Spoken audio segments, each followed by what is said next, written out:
بسم الله الرحمن الرحيم. السلام عليكم ورحمة الله وبركاته.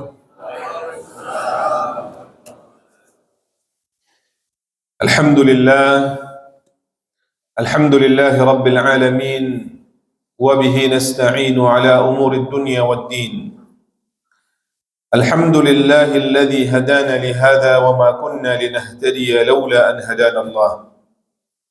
الحمد لله الواحد المنان صاحب الفضل والإحسان، أحمده تعالى حمدا يفوق العد والحسبان. أشهد أن لا إله إلا الله وحده لا شريك له، وعد من أطاعه بفسيح الجنان، وتوعد من عصاه بالحميم الآن. وأشهد أن سيدنا ونبينا محمدا عبده ورسوله، صفة بني الإنسان، صلوات الله وسلامه عليه وعلى آله وأصحابه أهل العلم والإيمان. قال الله تعالى في كتابه الكريم: أعوذ بالله من الشيطان الرجيم، بسم الله الرحمن الرحيم. يا أيها الذين آمنوا اتقوا الله وقولوا قولا سديدا يصلح لكم أعمالكم ويغفر لكم ذنوبكم، ومن يطع الله ورسوله فقد فاز فوزا عظيما. سبحانك لا علم لنا إلا ما علمتنا إنك أنت العليم الحكيم. اللهم علمنا ما ينفعنا وانفعنا بما علمتنا وزدنا علما يا رب العالمين. رب اشرح لي صدري ويسر لي أمري واحلل عقدة من لساني يفقه قولي. أما بعد. Bagaimana kabarnya Bapak dan Ibu sekalian? Alhamdulillah, Masya Allah, Masya Allah. Segala puji bagi Allah subhanahu wa ta'ala Rabbul Izzati wal Jalal, yang atas segala limpahan nikmat, rahmat, karunia dan izinnya, dengannya alhamdulillah kembali di pagi hari yang barakah ini, di bulan Rajab yang agung, kita bisa kembali hadir di tempat yang mulia ini, tempat yang kita cintai, tempat yang diberkahi oleh Allah subhanahu wa ta'ala, fi baitin min buyutillah. Dalam rangka tentu saja yang pertama adalah untuk menunaikan kewajiban kita selaku hamba-hamba Allah. Dan selanjutnya sejenak kita duduk di sini untuk saling mengingatkan di antara kita, saling nasihat menasihati dalam kebaikan, kebenaran dan juga kesabaran, dan tidak kalah penting tentu saja untuk bertafaqquh fid din. Mudah-mudahan apa yang telah kita niatkan ikhwatal iman dan kita lakukan diterima oleh Allah subhanahu wa ta'ala, dicatat sebagai amal salih, pemberat timbangan kebaikan kita, dan dengannya semoga Allah subhanahu wa ta'ala memudahkan langkah kita menuju jannahnya. Amin ya rabbal alamin. Salawat teriring salam semoga tetap tercurah limpahkan kepada manusia terbaik, teladan sepanjang zaman, Nabiur Rahmah, qudwah hasanah kita, Nabi besar Muhammad sallallahu alaihi wa alihi wasallam, beserta istri, keluarga, sahabat dan pengikutnya hingga akhir zaman insyaallah taala. Khawatul iman hafizakumullah. Insyaallah pada pagi hari ini kita akan masuk pada pembahasan hadis berikutnya setelah pada pertemuan yang lalu kita membahas hadis yang ke-35 berkenaan dengan pondasi dalam berukhuwah. Kita dilarang oleh Rasul sallallahu alaihi wasallam untuk saling hasad, saling benci, saling mendiamkan. Tidak boleh antar sesama muslim itu saling menzalimi, membohongi, saling merendahkan.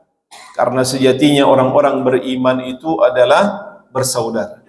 Kata Rasulullah dalam hadis kemarin, wa kunu ibadallahi ikhwana, dan jadilah kalian hamba-hamba Allah yang bersaudara.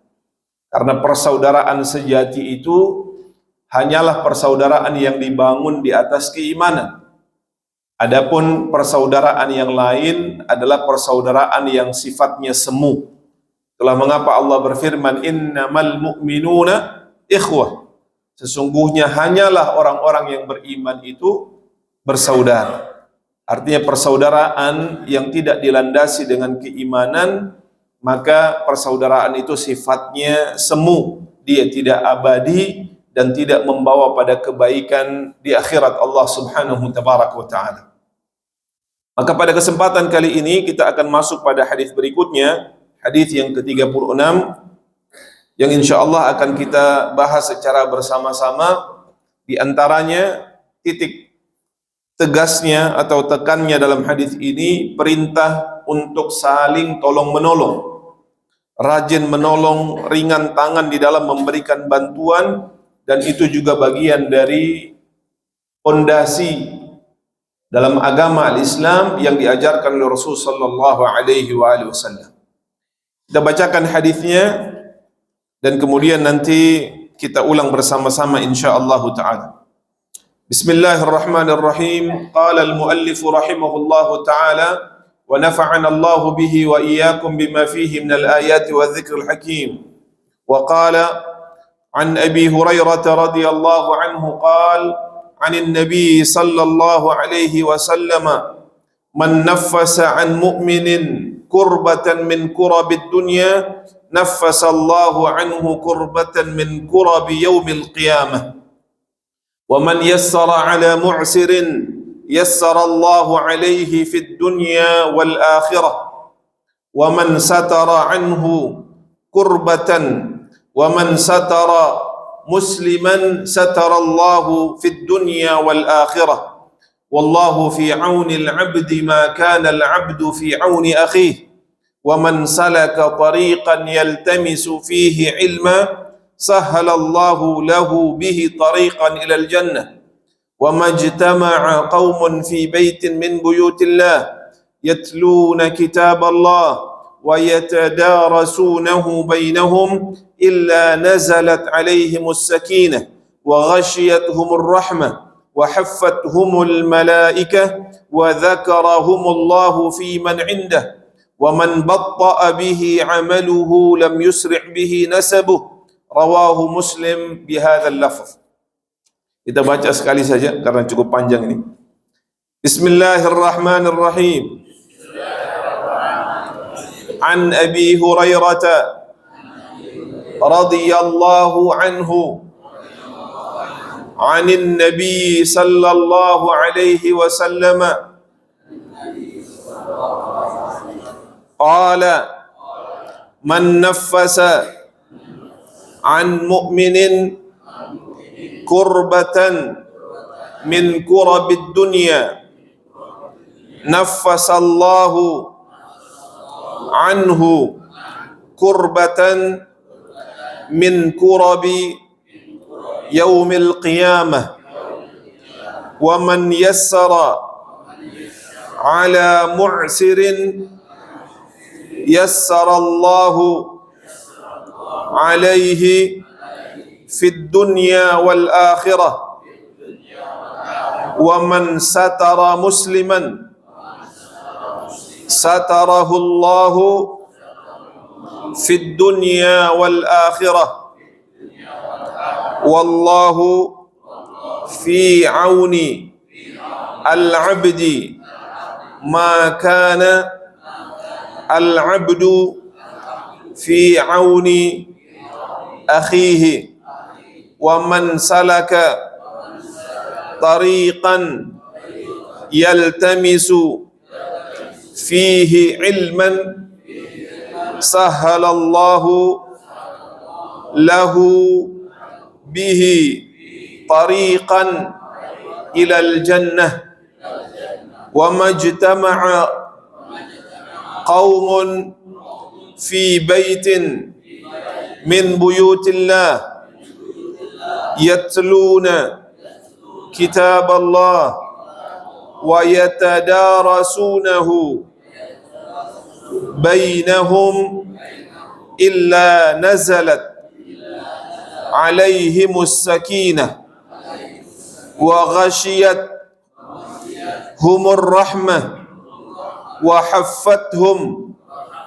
al-malaikah wa dhakarahumullah fi man indah wa man batta'a bihi amaluhu lam yusri' bihi nasabuhu rawahu Muslim.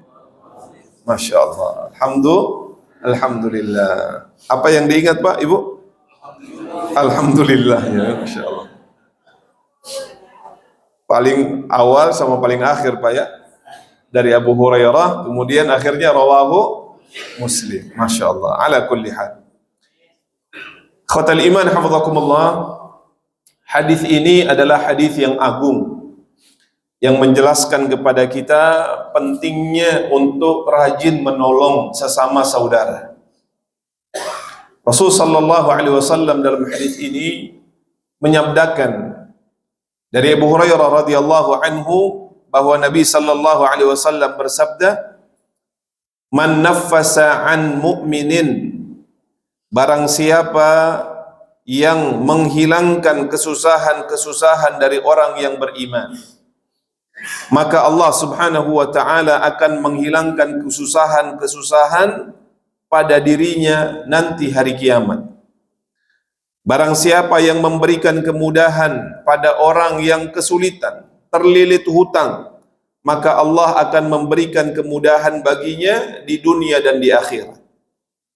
Barang siapa yang menutup aib seorang muslim, maka Allah akan menutup aibnya di dunia dan di akhirat.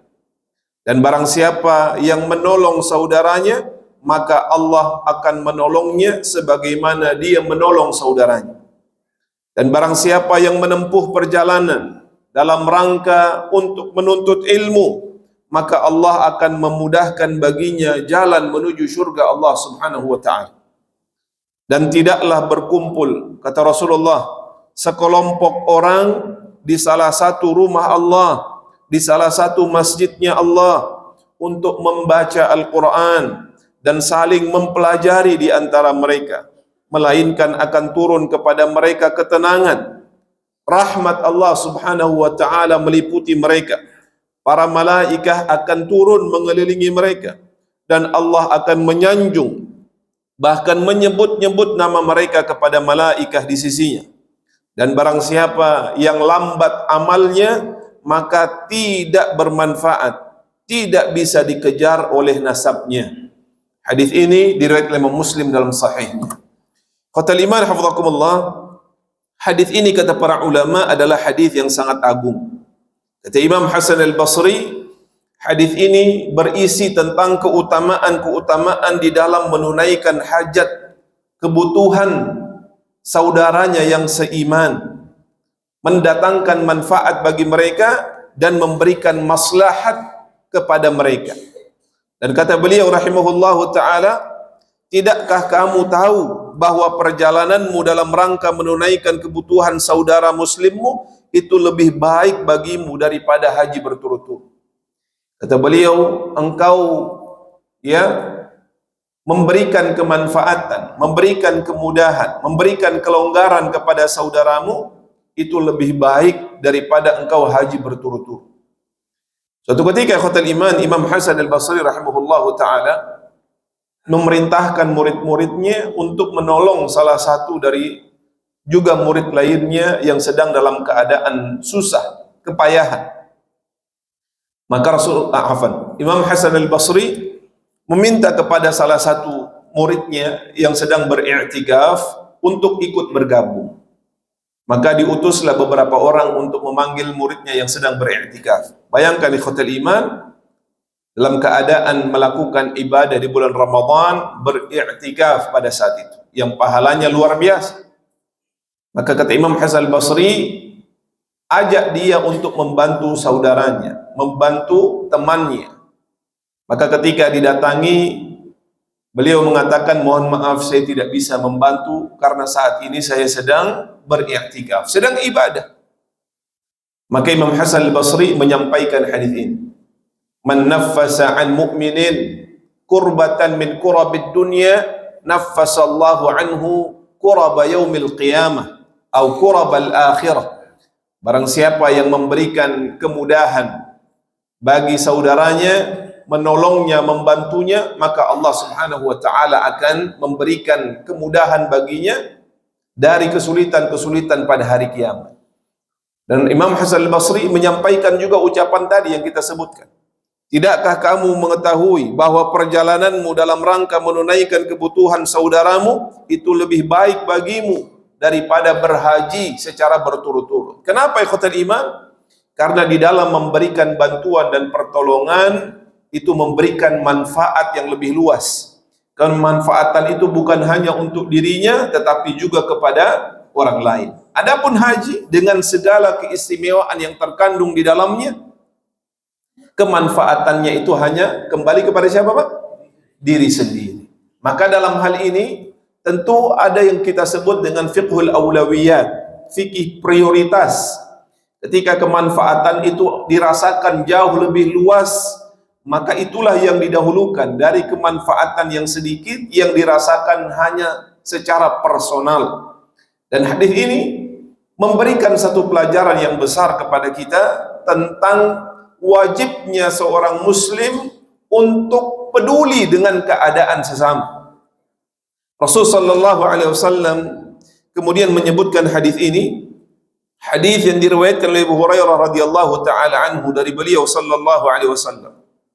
Abu Hurairah sudah barang tentu kita mengetahui tentang biografinya. Pada pertemuan yang lalu juga hadisnya diriwayatkan oleh Abu Hurairah dan kita sedikit menjelaskan tentang bagaimana kehidupan beliau radhiyallahu taala anhu.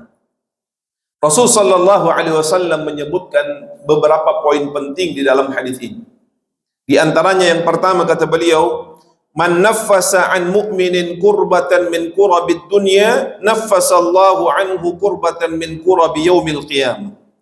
Barang siapa yang menghilangkan sebuah kesulitan duniawi dari seorang mukmin, dia mengalami kesulitan dalam kehidupannya, dia mengalami permasalahan di dalam kehidupannya, maka kita membantu untuk menghilangkannya. Nafasa diambil dari kata at-tanfis. At-tanfis itu menggambarkan seolah-olah kita memberikan kelapangan dia untuk bernafas. Maka kata para ulama, prosesnya itu bisa bertahap sesuai dengan kemampuan. Tidak harus menghilangkan kesulitannya secara utuh, tapi kepedulian kita di dalam ikut serta membantunya menghadapi permasalahan, maka itulah yang kemudian diganjar oleh Allah Subhanahu tabaraka wa taala. Maka apa yang Allah berikan bagi seorang mukmin yang berusaha untuk membantu saudaranya menghilangkan kesulitan duniawi yang dia alami, maka Rasul sallallahu alaihi wasallam menyebutkan niscaya Allah akan menghilangkan darinya sebuah kesulitan pada hari kiamat. Ada sesuatu yang unik kata Imam Ibn Rajab rahimahullahu ta'ala. Pada sebutan dua poin yang lain, dua poin berikutnya, Allah menghadirkan dunia dan akhirat.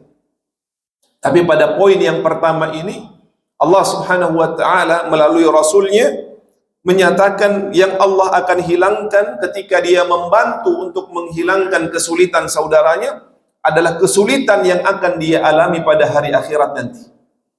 Kenapa Allah tidak menghilangkan kehidupan atau kesulitan pada kehidupan dunia juga? Kata beliau rahimahullahu ta'ala, karena kalau dibandingkan kesulitan dunia dan kesulitan akhirat, maka kesulitan dunia itu tidak ada apa-apanya. Ketika kita mendapati kesulitan di dunia ikhwatal iman, na'am, dada akan terasa sesak, kadang-kadang membuat kita tidak bisa tidur, tapi itu sifatnya adalah muaqqat, temporary. Kita masih bisa mengalihkan kesulitan itu dengan beragam aktivitas yang lain. Kalau di rumah terasa sumpek, kita bisa ke masjid mengadu kepada Allah subhanahu wa ta'ala. Kita bisa pergi mentafakuri ciptaan Allah subhanahu wa ta'ala yang lain. Kita bisa pergi mengalihkan persoalan itu dengan sesuatu yang mungkin mendatangkan kebahagiaan kita. Tapi ketika kesulitan itu kita dapati di akhirat Allah subhanahu wa ta'ala, maka tidak ada tempat yang lain untuk kita menghilangkannya. Karena itulah tempat untuk kita merasakan apa yang telah kita lakukan di dunia ini. Maka kalau kita ingin mendapatkan bantuan Allah, pertolongan Allah, dihilangkan kesulitan-kesulitan kita, yang paling utama itu adalah kita meminta agar dihilangkan kesulitan akhirat Allah subhanahu tabaraka wa ta'ala. Itulah mengapa ikhwatal iman, Allah subhanahu wa ta'ala ketika ingin memberikan ganjaran pada hambanya, Allah memberikan ganjaran tersebut pada poin yang tertinggi, yaitu Allah menghilangkan kesulitannya bukan di dunia, tetapi nanti di akhirat Allah Subhanahu wa ta'ala. Kenapa? Karena pada saat itulah seorang hamba sangat membutuhkan pertolongan Allah. Ketika seseorang dibangkitkan oleh Allah Subhanahu wa ta'ala di akhirat kelak, kata para ulama, tidak mudah dia akan melewati perjalanan itu. Di dunia seseorang hidup 60-70 tahun, setelah itu dia meninggal dunia. Di dalam kuburnya, maka dia akan juga melewati sebuah fase yang tentu saja berkaitan dengan kehidupan sebelumnya. Kalau di dunia dia adalah pribadi yang baik, beramal saleh, maka dia akan melewati fase barzakh itu dengan sangat cepat. Dalam surah Yasin Allah Subhanahu wa ta'ala menjelaskan, mereka yang beramal saleh itu merasakan waktu berputar begitu cepat. Padahal kita tahu kehidupan di dalam kubur itu berapa lama. Orang-orang yang telah wafat, baginda Rasul sallallahu alaihi wasallam yang 14 abad lalu Allah Subhanahu wa ta'ala wafatkan, sampai saat ini masih berada dalam kuburnya. Belum lagi manusia-manusia sebelum beliau sallallahu alaihi wasallam. Sudah berapa abad lamanya mereka berada dalam kuburnya dan belum dibangkitkan oleh Allah Subhanahu wa ta'ala. Dan ketika kita meninggal, kita tidak pernah tahu kiamat itu kapan datangnya, kapan Allah membangkitkan kita dari kubur. Maka bagi orang-orang yang beriman, mereka akan melewati fase tersebut dengan sangat cepat. Tiba-tiba mereka mengatakan, siapa yang membangunkan kami mim marqadina hadza, dari tempat tidur kami ini? Perasaan baru kemarin kita memejamkan mata, saat ini sudah dibangunkan oleh Allah Subhanahu wa ta'ala. Terasa cepat. Namun bagi siapa hal ini Allah berikan? Bagi orang-orang yang beriman. Adapun bagi mereka yang dalam kehidupan dunianya beramal buruk, tidak melakukan apa yang Allah perintahkan, justru melakukan apa yang Allah larang, maka kehidupan barzakhnya itu dipenuhi dengan azab. Maka mereka meminta kepada Allah, ya Allah, segerakanlah hari kiamat itu. Mereka menyangka bahwa ketika Allah menghadirkan hari kiamat, keadaannya akan lebih baik. Kenapa mereka meminta agar Allah menyegerakan hari kiamat? Karena tidak tahan dengan azab kubur yang mereka alami, mereka rasakan, ikhwatal iman. Kemudian Allah akan membangkitkan manusia. Di saat itu manusia akan berdiri. Kata sebagian ulama, disebutkan dengan nama Yaumul Qiyamah karena pada saat itu seluruh manusia Allah perintahkan untuk berdiri. Tidak ada yang duduk, tidak ada yang kemudian berbaring, semuanya berdiri. Makanya di antara makna al-qiyamah dari kata-kata qama yaqumu qiyaman, qiyamatan, karena seluruh manusia Allah perintahkan untuk berdiri menunggu kedatangan Allah Subhanahu wa ta'ala. Allah merendahkan matahari sangat dekat dengan manusia. Dalam hadis Rasul sallallahu alaihi wasallam menyebutkan mil au milaini, hanya berjarak 1 atau 2 mil saja. Sehingga manusia kepanasan karena dua keadaan. Yang pertama karena penuh sesak dengan manusia, berdesak-desakan. Mereka hanya bisa berdiri di tempat di mana mereka berpijak. Kepanasan yang kedua karena dekatnya matahari. Maka kata Rasul sallallahu alaihi wasallam, di antara mereka ada yang keringatnya itu sampai di betisnya. Di antara mereka ada yang keringatnya itu sampai di pinggangnya. Di antara mereka ada yang keringatnya itu sampai di dadanya. Di antara mereka ada yang sampai di telinganya. Bahkan di antara mereka ada yang ditenggelamkan dengan keringatnya sendiri. Sesuai dengan kadar keimanan dan amalnya ketika di dunia. Mereka menunggu kedatangan Allah Subhanahu wa ta'ala fi yaumin kana miqdaruhu 50,000 sana, di hari yang kurang lebih ukurannya itu 50.000 tahun. Maka perjalanan itu sangat-sangat melelahkan, sangat memakan waktu dan tenaga. Tapi Allah Subhanahu wa ta'ala akan memberikan kemudahan. Bagi siapa? Bagi orang-orang yang beriman, bagi mereka yang ketika di dunia memberikan kemudahan dan kelonggaran bagi saudara-saudaranya yang beriman. Sampai-sampai para sahabat ketika mendengar hadis ini disampaikan oleh Rasulullah, hadis yang diriwayatkan Imam Abi Dawud dan Imam Ibnu Majah, para sahabat bertanya, ya Rasulullah, bagaimana kami melewati hari itu? Hari yang kemudian panjangnya itu, fi yaumin kana miqdaruhu 50,000 sanah, yang seukuran dengan 50.000 tahun. Maka Rasulullah SAW menjelaskan, bagi orang-orang yang beriman, Allah memberikan kemudahan bagi mereka. Dan mereka hanya akan merasakan 50.000 tahun itu seperti mereka mengerjakan salat yang sifatnya fardu. Salat fardu, salat yang barusan kita lakukan, Bapak dan Ibu sekalian, salat subuh. Berapa menit tadi? 10 menit atau 15 menit atau taruhlah 20 menit. Maka seukuran itulah orang-orang yang beriman akan melewati perjalanan tadi. Inilah yang kemudian kata Imam Ibnu Rajab rahimahullahu taala yang menjadikan Rasul sallallahu alaihi wasallam menyebutkan, barang siapa yang menghilangkan kesulitan duniawi seorang mukmin, niscaya Allah akan menghilangkan darinya kesulitan pada hari kiamat. Sehingga tidak perlu risau lalu bertanya, kenapa bukan kehidupan dunia dan akhirat? Kenapa hanya akhirat saja? Karena sesungguhnya kesulitan akhiratlah yang paling pedih, yang paling berat. Seperti yang kita sebutkan tadi, ketika seseorang mengalami permasalahan di dunia, kesulitan di dunia, masih banyak hal yang bisa membuat dia beralih dan kemudian bahagia. Tapi ketika dia menghadapi kesulitan di akhirat Allah Subhanahu wa taala, maka tidak ada penolongnya, tidak ada jalan keluarnya kecuali pertolongan dan jalan keluar yang Allah Subhanahu wa taala berikan. Maka Allah yang Maha Rahman, yang Maha Rahim, Maha mengetahui kebutuhan hambanya, di mana dia sangat membutuhkan pertolongan Allah.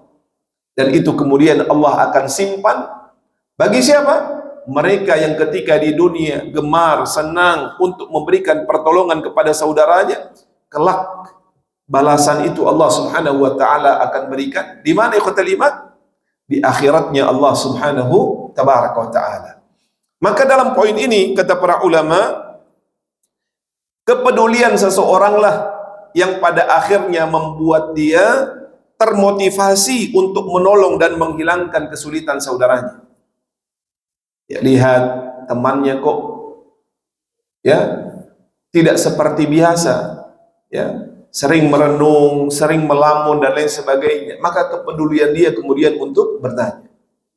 Dahulu ikhwatal iman, pernah itu saya mendapatkan satu kisah di Madinah, ya ada seorang yang kemudian ya menolong saudaranya, begitu ya, menolong saudaranya. Maka ternyata kemudian Allah Subhanahu wa taala memberikan banyak sekali kebaikan pada diri. Kisahnya panjang, tetapi intinya adalah dia sendiri ketika menolong saudaranya itu sebenarnya membutuhkan. Dia membutuhkan apa yang dia berikan kepada saudaranya tersebut.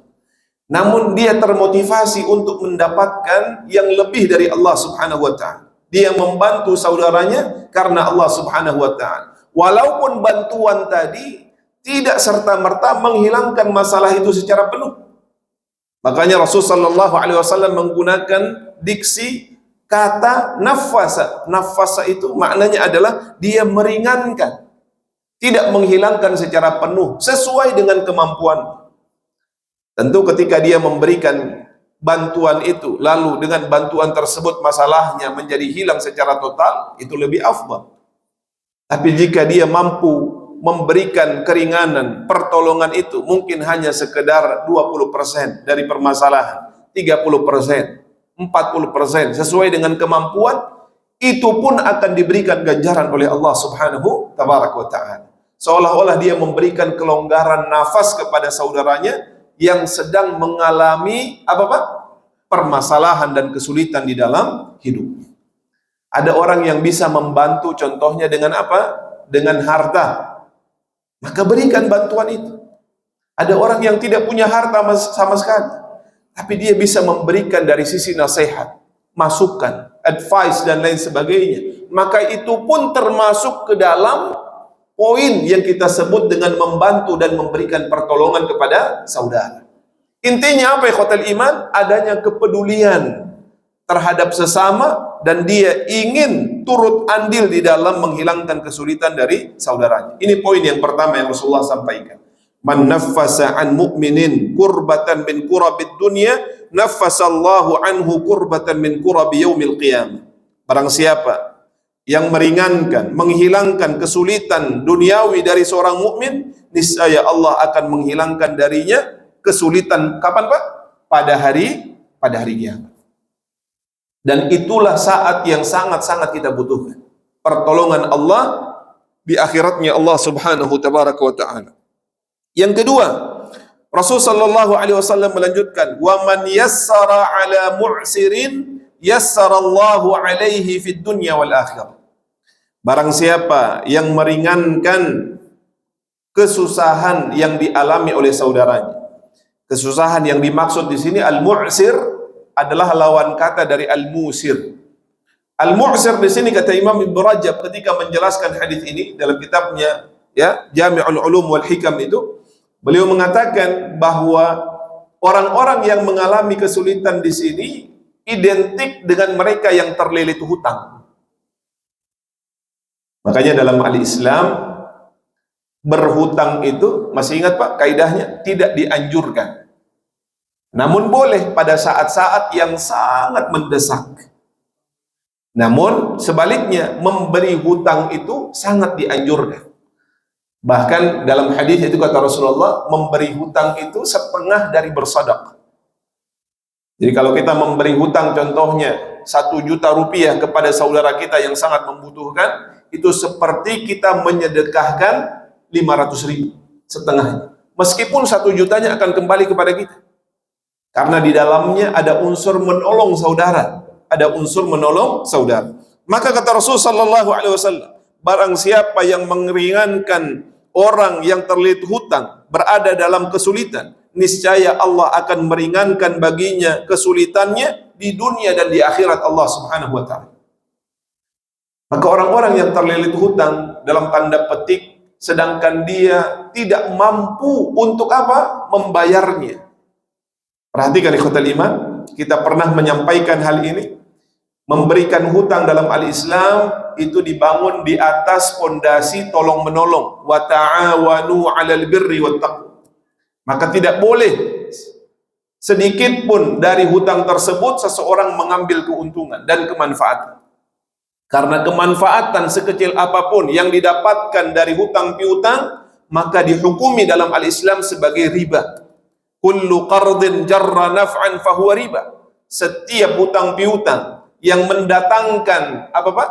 Kemanfaatan, keuntungan, maka itu termasuk ke dalam praktek riba.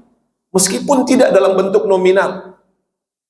Ada orang yang buka usaha nih, buka warteg, buka warung padang, buka apapun itu.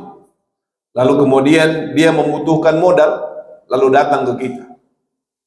Minta pinjaman, Pak, saya begini mau bangun usaha dan seterusnya. Saya mau berhutang kepada Bapak. Kalau kita punya keleluasaan dan kita lihat orang ini gigih dalam berusaha, maka kita berikan bantuan itu. Atau kemudian dia datang tidak punya makanan apa-apa. Kalau dia tidak makan, dia akan meninggal. Lalu ingin berhutang kepada kita. Kalau kita bisa bersedekah, kasih. Kalau tidak bisa kita berikan hutang itu. Karena apa ikhwatal iman? Itu akan mendatangkan kemudahan bagi kita dari Allah Subhanahu wa taala di dunia dan di akhirat Allah Subhanahu wa taala. Namun jangan mengambil manfaat sedikit pun dari apa yang kita berikan. Ada yang kemudian mentang-mentang berikan hutang, tapi ada syaratnya ya. Saya kasih kamu pinjaman, tapi kalau saya datang ke warung kamu gratis. Saya makannya gratis. Meskipun dia tidak mematok tambahan dari nominal yang dia berikan. Tapi makan gratis itu adalah manfaat yang dia dapatkan. Kira-kira kalau dia tidak memberikan pinjaman, Pak, pemilik warung itu berikan makan gratis atau tidak? Tidak. Maka itu kemanfaatan yang didapatkan dari hutang piutang dan hukumnya haram. Karena apa? Termasuk ke dalam riba. Atau kemudian dia punya kendaraan, lalu dia mengatakan, Tapi dengan syarat, kalau saya mau kemana-mana, kamu anterin saya. Maka ini juga termasuk kemanfaatan yang didapatkan dari riba. Ada orang yang meminjam, ingin membuka usaha dan lain sebagainya. Lalu ketika dia memberikan pinjaman, dia bertanya, lalu manfaatnya untuk saya apa? Maka Islam menegaskan, memberikan pinjaman dalam bentuk hutang, itu tidak dibolehkan untuk mendapatkan kemanfaatan, keuntungan sedikit pun. Karena hutang piutang itu dibangun di atas prinsip apa? At-ta'awun, untuk membantu, menolong. Kalau ingin mendapatkan keuntungan, tidak dengan hutang piutang, kerjasama, bisnis dan lain sebagainya, maka itu poin yang berbeda. Tapi kalau akadnya itu hutang, maka tidak boleh kemanfaatan itu didapatkan sedikit pun. Makanya pernah, mungkin masih ingat, di sini atau tempat lain kita sampaikan, Imam Malik rahimahullahu ta'ala pernah beliau diminta untuk memberikan hutang begitu kepada salah seorang penduduk Madinah. Lalu di satu waktu Imam Malik itu sedang jalan kaki di seputar kota Madinah, walaupun agak jauh ke arah utara. Tiba-tiba beliau bertemu dengan orang yang berhutang kepadanya, sedang menunggangi seekor kuda. Lalu orang tersebut pun segera turun dari tunggangannya melihat Imam Malik, seraya berkata, wahai Imam, saya melihat engkau berjalan cukup jauh. Kalau engkau kembali dalam keadaan berjalan, engkau akan capek. Naiklah ke atas kudaku. Naiklah ke atas kudaku. Walaupun kita tidak pernah tahu niat dari orang tadi, apakah dia menawarkan kepada Imam Malik karena kedudukan dari Imam Malik sebagai Imam Darul Hijrah, imam yang sangat dihormati, yang kemudian dipandang, ataukah kemudian beliau menawarkan karena tidak enak punya hutang kepada Imam Malik rahimahullahu ta'ala. Maka apa kata Imam Malik? Mohon maaf, bukan saya menolak kebaikan yang kau tawarkan, tapi saya khawatir ini adalah kemanfaatan yang saya dapatkan lantaran hutang yang saya berikan. Lalu beliau menyampaikan kaidah ini, kullu qardin jarra naf'an fahuwa riba. Setiap hutang piutang yang mendatangkan kemanfaatan kepada orang yang memberikan hutang tadi, itu adalah riba. Seperti itu para ulama berhati-hati ketika kemudian menjalankan apa yang mereka fahami dalam agama ini. Oleh karena ikhwatal iman, khususnya bagi mereka yang terlilit hutang dan benar-benar tidak mampu untuk membayar, padahal sudah jatuh tempo, maka Allah Subhanahu wa ta'ala memberikan panduan kepada kita, khususnya yang memberikan hutang, untuk apa? Memberikan kelonggaran kepadanya. Wa in kana dzu usratin fanadhiratun ila maisarah, kata Allah Subhanahu wa ta'ala. Dan apabila orang yang berhutang ini benar-benar tidak mampu, dia miskin, dalam keadaan kesulitan, mau makan saja sulit, apatah lagi bayar hutang, sedangkan sudah jatuh tempo, maka hadis ini menganjurkan kepada kita untuk memberikan kelonggaran kepadanya. Bahkan kata Allah, kalau memang track recordnya itu baik dan dia adalah orang yang tidak mampu pada saat itu membayar, bukan orang yang terkenal hutang di mana-mana, Pak ya.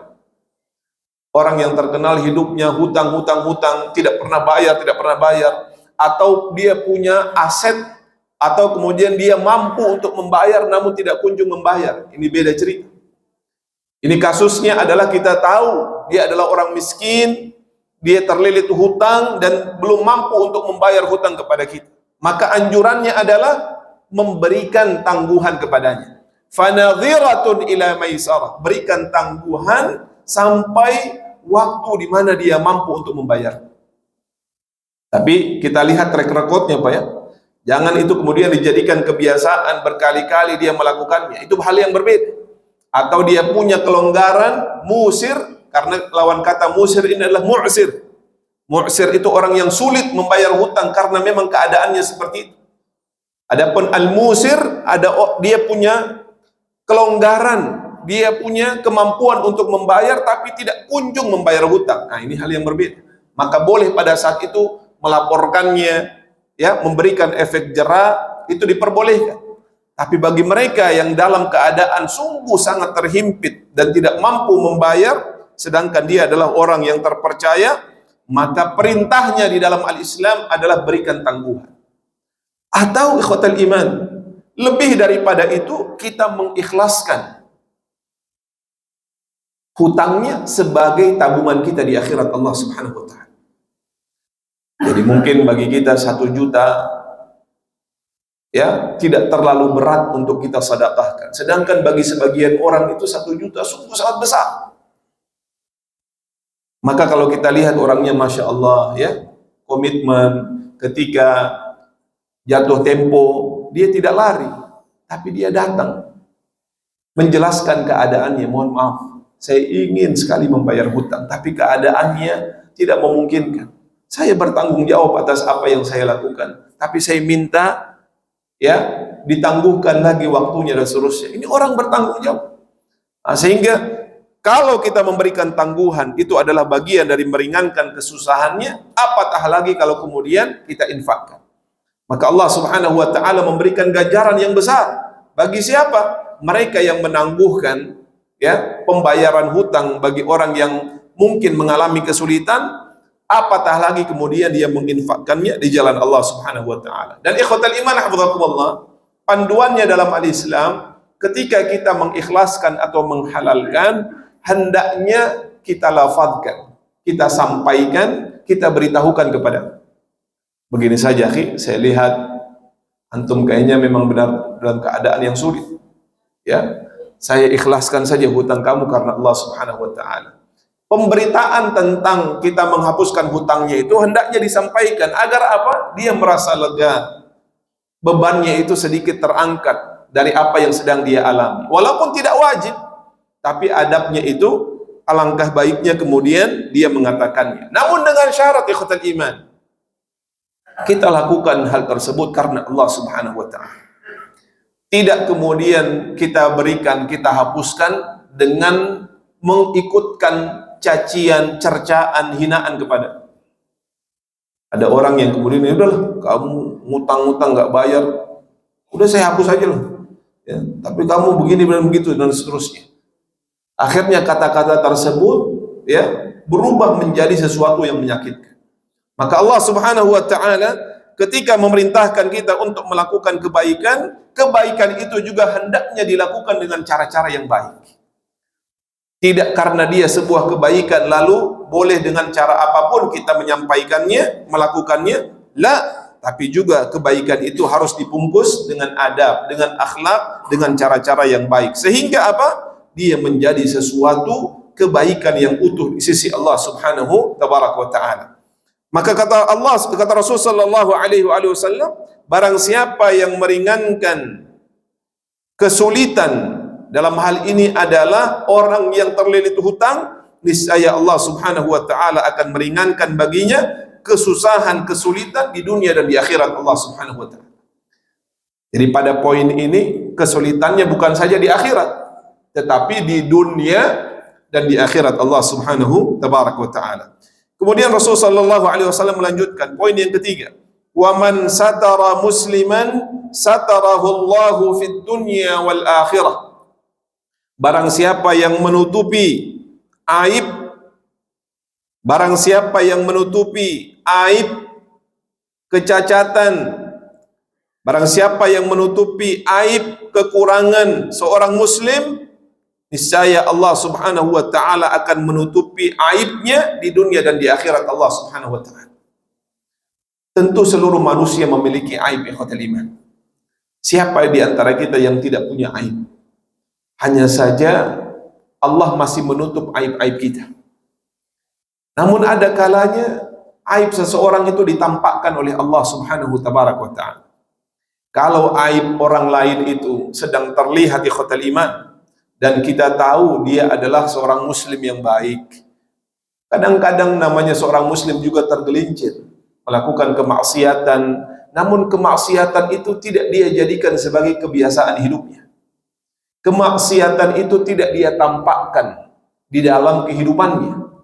Maka apa panduan al-Islam? Hendaknya kita menutupi aibnya. Tiba-tiba kita tahu, kok si fulan melakukan ini, melakukan itu, padahal dia terkenal orang yang baik. Maka jangan kita ikut serta memblow up, menyebarkan aib yang ada pada diri. Tapi apa yang hendaknya kita lakukan? Kita tutupi. Anggap kita tidak melihat, anggap kita tidak mendengar. Mudah-mudahan dengan hal tersebut, apa yang Rasulullah janjikan itu kita dapatkan. Yaitu apa? Allah akan menutup aib kita di akhirat Allah Subhanahu wa ta'ala. Khawatul iman, hafizakumullah. Keadaan yang sangat-sangat memberatkan seseorang pada yaumul hisab, pada hari di mana Allah akan mengaudit seluruh amalan kita, kata para ulama, adalah ketika Allah menampakkan seluruh kesalahan kita di halayak ramai. Kadang-kadang orang menjadi drop itu dalam persidangan ikhwatal iman bukan saja karena dia sedang dipenjara, bukan. Tapi tatkala fakta-fakta persidangan itu terungkap dan itu disaksikan oleh orang ramai, ada keluarganya di situ, ada mungkin murid-muridnya, apatah lagi kalau disiarkan secara live, seluruh Indonesia menyaksikan, maka diungkapkanlah kesalahan-kesalahan. Itu yang membuat seseorang semakin terpuruk di dalam persidangan. Bayangkan ketika aib-aib itu kemudian ditampakkan oleh Allah Subhanahu wa ta'ala di akhirat kelak. Oh, si fulan ternyata begini, oh ternyata begini. Maka rasa malunya itu sungguh membuat dia sangat menderita. Maka Allah Subhanahu wa ta'ala akan menutup aib-aib hambanya ketika hamba tersebut ketika di dunia menutup aib saudaranya. Namun ini tidak berlaku ikhwatal iman kalau orang tersebut sudah terbiasa melakukan kemaksiatan tadi, atau dia berbangga dengan kemaksiatan, dengan aib yang dia lakukan, maka tidak perlu menutupi. Justru kita perlu untuk memberitahukan orang agar tidak masuk ke dalam kemaksiatan yang dia lakukan. Di contohnya ada orang yang terbiasa ikhwatul iman menipu orang. Ini kan kemaksiatan dan itu dilakukan pada banyak tempat. Maka tidak perlu menutup aibnya. Karena dia melakukannya secara terang-terangan, dia juga menjadikan itu sebagai kebiasaan, maka tidak perlu menutup aib yang demikian. Dan bahkan perlu kita memberikan warning begitu kepada orang lain agar tidak terjerumus ke dalam perbuatan buruk yang dia lakukan. Jangan berbisnis dengan si fulan. Kenapa? Dia suka menipu, dia begini dan begitu. Itu tidak mengapa. Bukan bagian dari ghibah. Bukan juga bermaksud dalam hal ini menampakkan aibnya, tapi untuk menolong saudara kita agar tidak masuk ke dalam keburukan yang dia lakukan. Ada orang yang berzina dan berbangga dengan zinanya. Dia ceritakan dari awal sampai akhir, awal dia melakukannya, bahkan bangga dengan hal tersebut. Maka tidak perlu menutup aibnya. Kenapa ikhwatal iman? Dia sendiri menampakkan aib yang dia lakukan. Maka bagi siapa aib ini kita hadirkan untuk kita tutupi ikhwatal iman? Kata para ulama, bagi mereka yang secara track record itu adalah orang baik. Namun dalam satu keadaan dia tergelincir, dalam satu keadaan dia khilaf, lalu tampaklah aibnya. Maka apa sikap kita pada saat itu? Jangan ikut-ikutan kemudian menyalakan api lebih besar. Lah, panduannya adalah kita tutupi aibnya. Man satara musliman, barang siapa yang menutup aib seorang muslim, satarahullahu fid dunya wal akhirah, maka Allah akan menutupi aibnya di dunia dan di akhirat. Lalu kemudian yang ketiga atau keempat, Rasulullah sallallahu alaihi wasallam melanjutkan, wallahu fi auni al-'abdi ma kana al-'abdu fi auni akhihi.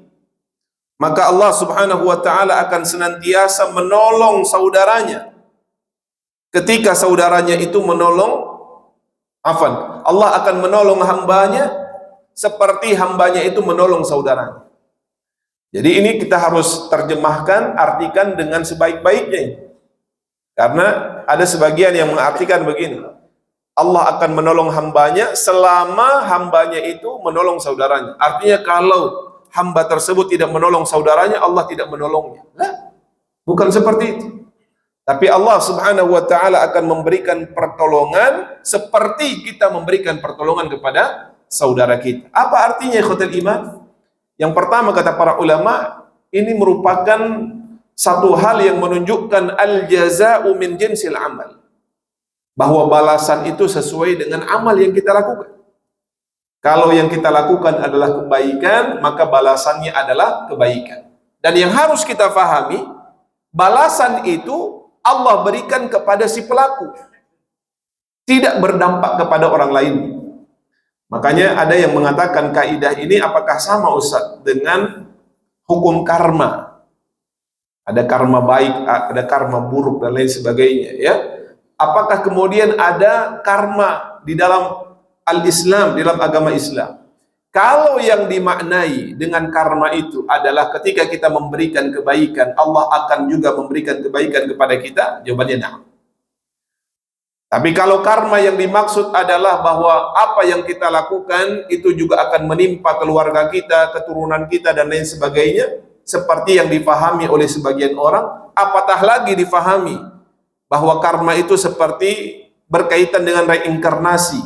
Kalau pada kehidupan yang pertama ini kita melakukan kebaikan, maka setelahnya kita mati, nanti akan datang kebaikan-kebaikan setelahnya. Atau keburukan, maka juga akan datang keburukan-keburukan dan lain sebagainya. Maka ini tidak sesuai dengan pemahaman al-Islam. Al-jaza'u min jinsil amal itu lebih kepada Allah Subhanahu wa taala memberikan balasan kepada orang yang melakukan seperti apa yang dia lakukan. Dan yang kita pahami khotal iman, bahwa balasan yang sesungguhnya itu bukan di dunia, tapi di mana? Di akhirat Allah Subhanahu wa taala. Makanya akhirat itu dikenal dengan darul jaza, tempat Allah memberikan balasan. Tidak seluruh orang melakukan kebaikan di dunia, segera Allah ganti, berikan kebaikan yang sama di dunia itu.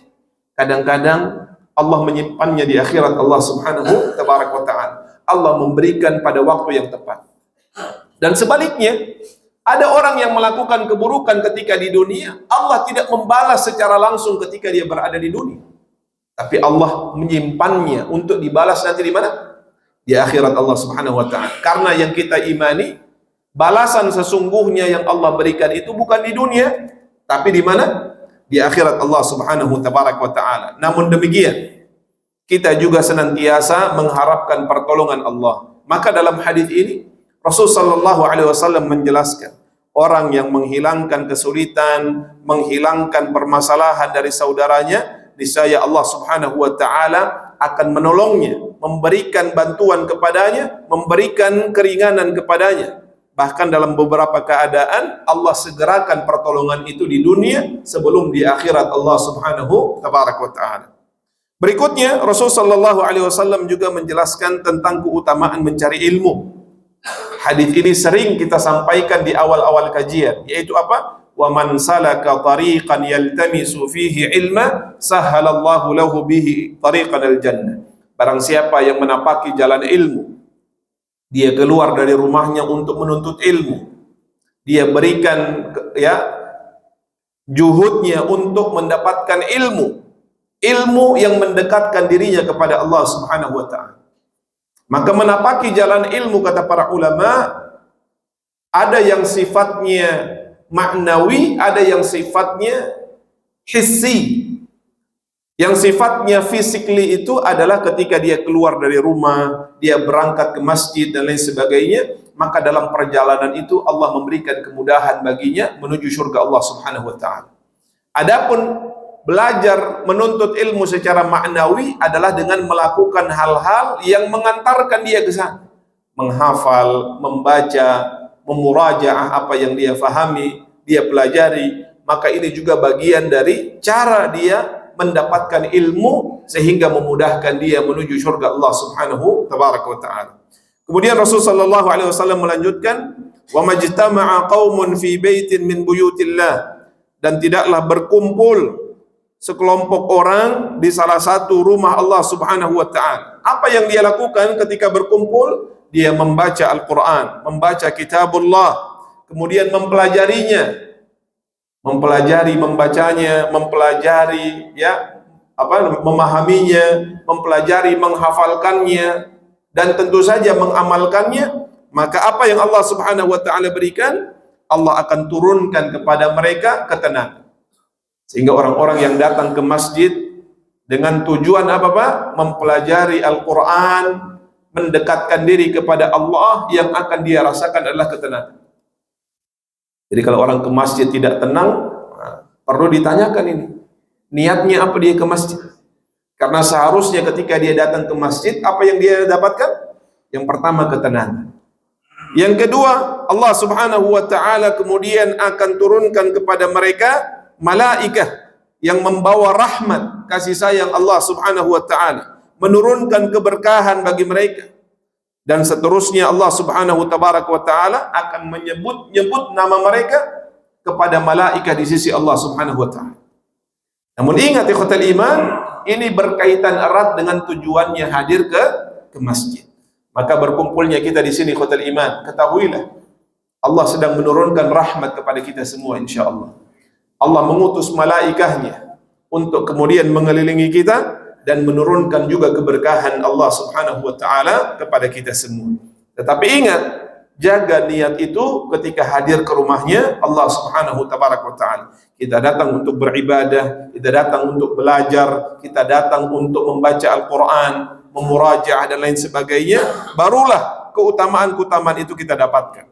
Lalu kemudian Rasulullah menutup hadis ini dengan mengatakan, barang siapa yang lambat dalam beramal, barang siapa yang lambat dalam beramal, maka garis nasabnya tidak akan membantunya.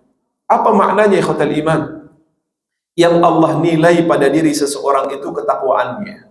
Bukan dia anak siapa, bukan dia keturunan siapa, lah. Itu tidak akan bermanfaat. Sekalipun dia keturunan raja, sekalipun mohon maaf, dia mengaku keturunan Nabi, tapi tidak beramal salih, maka keturunan itu tidak akan menyelamatkan. Maka tidak pantas seseorang itu berbangga dengan nasabnya, berbangga dengan keturunannya, kalau dia tidak beramal dengan amalnya Rasul sallallahu alaihi wasallam.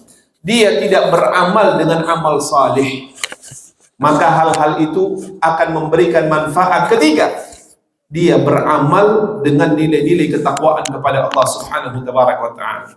Adapun kalau dia hanya mengandalkan nasabnya, mengandalkan keturunannya, mengandalkan hasabnya, namun tidak bertakwa kepada Allah, namun tidak beramal dengan amalnya para anbiya, para rasul, khususnya Rasul sallallahu alaihi wasallam, maka itu sedikit pun tidak memberikan manfaat.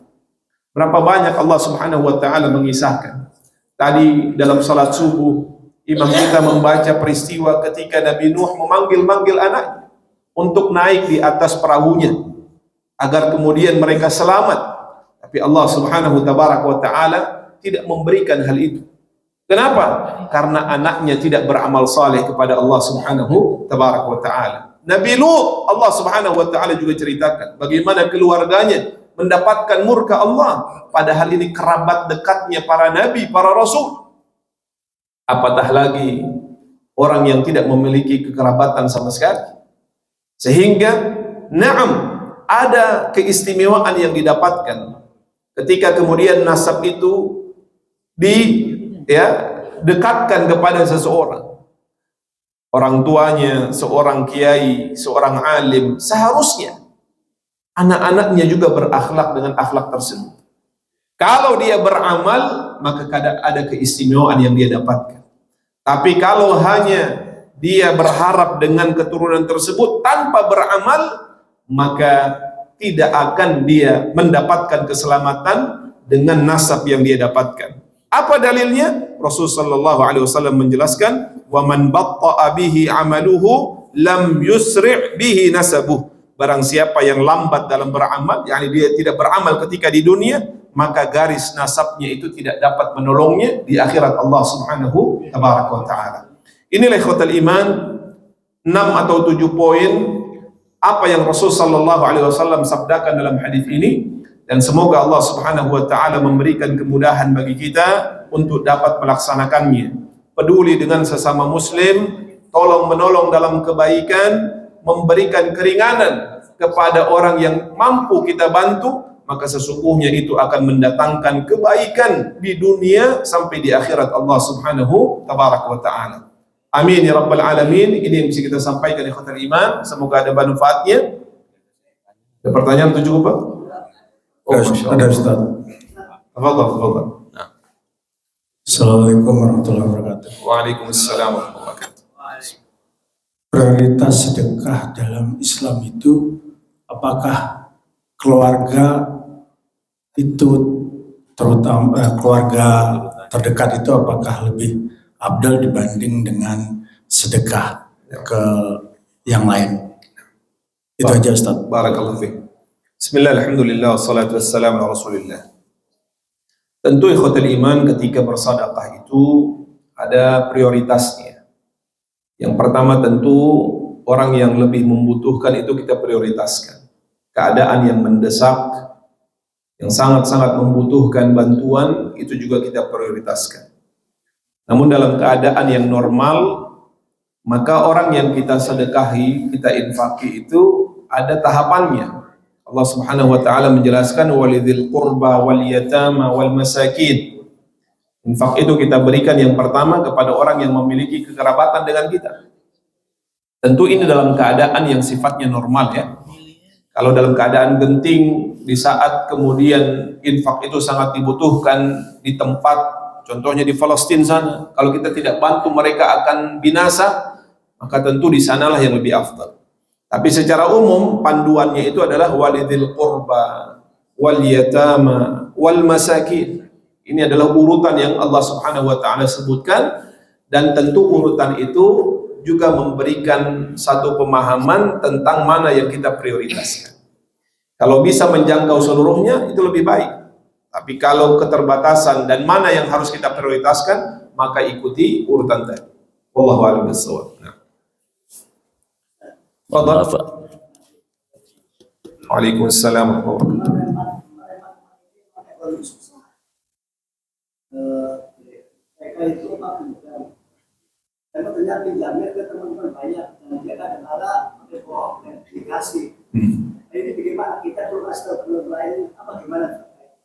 Baik, barakallahu fiik. Bismillah, alhamdulillah, wassalatu wassalamu ala rasulillah. Fatal iman hafizakumullah. Tadi yang kita sebutkan, memberikan pinjaman, bahkan menutupi aib itu berlaku, sifatnya itu khusus. Berikan pinjaman kepada siapa? Orang-orang yang benar-benar membutuhkan. Dia memiliki track record yang baik.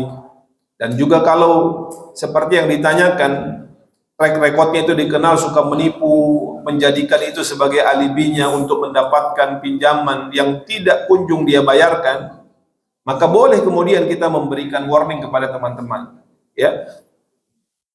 Kalau orang itu menjadikan hutang sebagai kebiasaannya, bahkan tidak kunjung membayarnya, apatah lagi berhutang untuk gaya-gayaan gitu ya.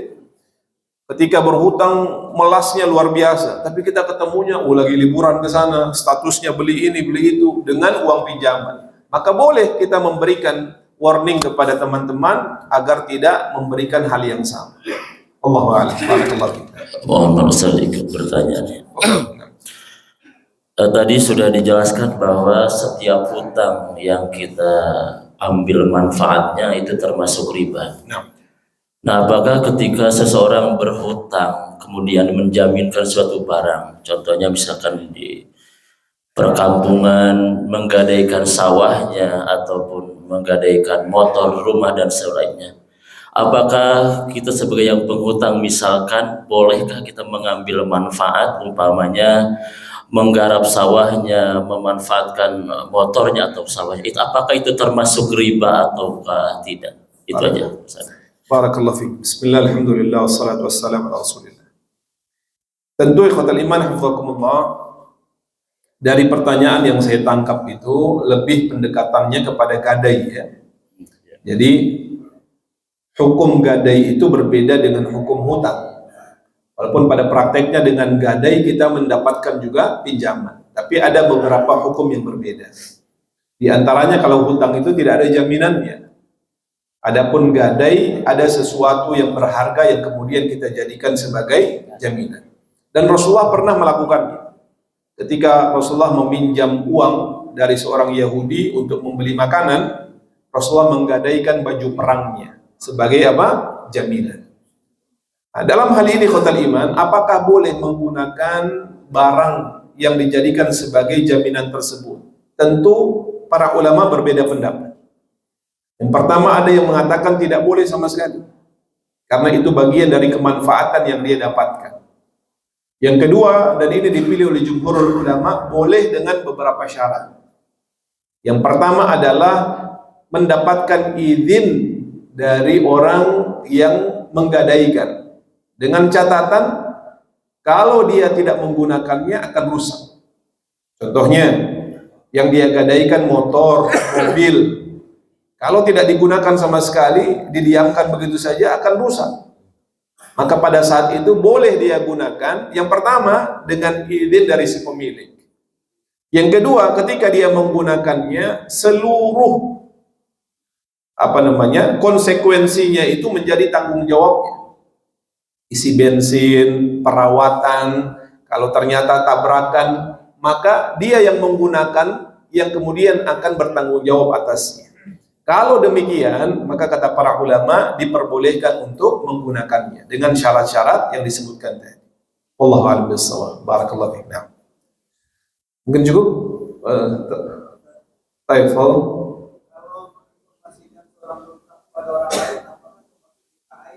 Nah, apa alasannya Pak memberitahu?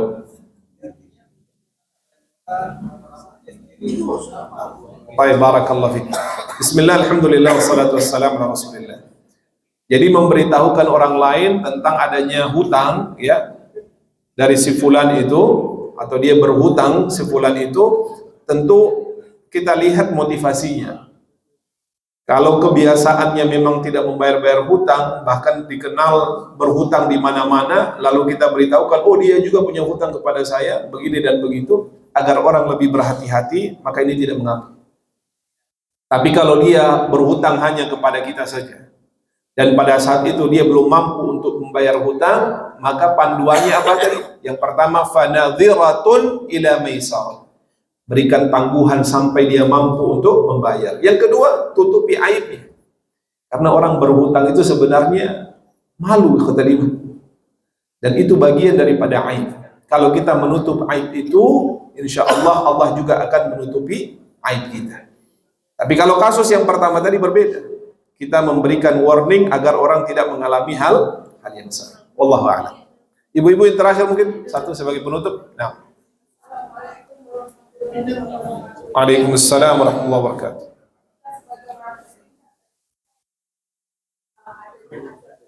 Sahih. Nah.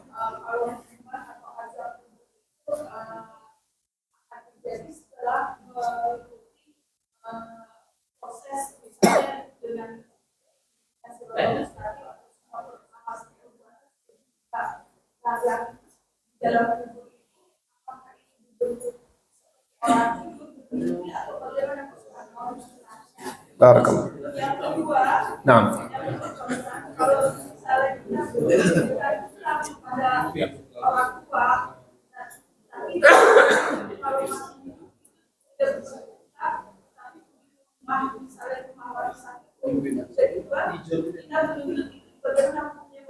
Barakallah. Barakallah. Bismillah, alhamdulillah, wassalatu wassalamu ala rasulillah.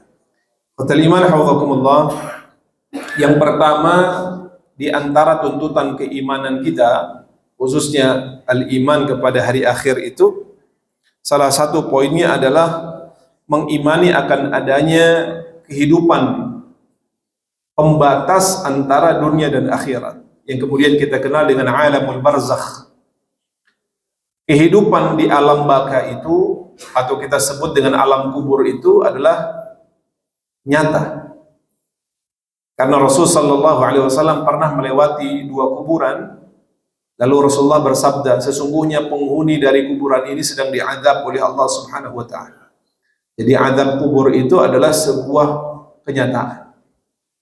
Makanya kadang-kadang kita lihat ada hewan lewat di kuburan, ayam, tiba-tiba dia lari karena sedang mendengar rintihan dari orang yang diazab. Kita tidak mendengar, tapi beberapa makhluk itu Allah berikan kemampuan untuk mendengar.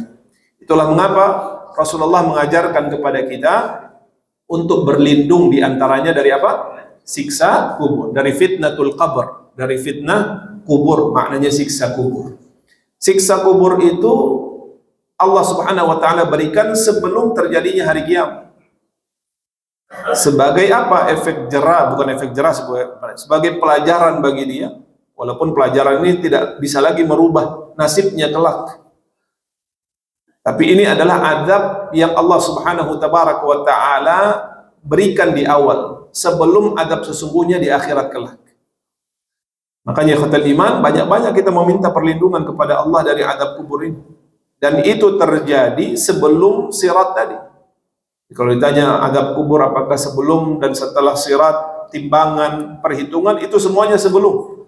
Makanya kubur itu menjadi miniatur tempat kembali seseorang di akhirat. Bisa menjadi raudhatun min riyadil jinan atau hufratun min hufarin niran. Satu taman di antara taman-taman surga, atau menjadi satu lubang di antara lubang-lubangnya api nerakanya Allah Subhanahu wa ta'ala, wal iyadu billah. Maka banyak-banyaklah kita beramal saleh, minta perlindungan dari adab kubur, dan mudah-mudahan Allah menyelamatkan kita. Apakah kemudian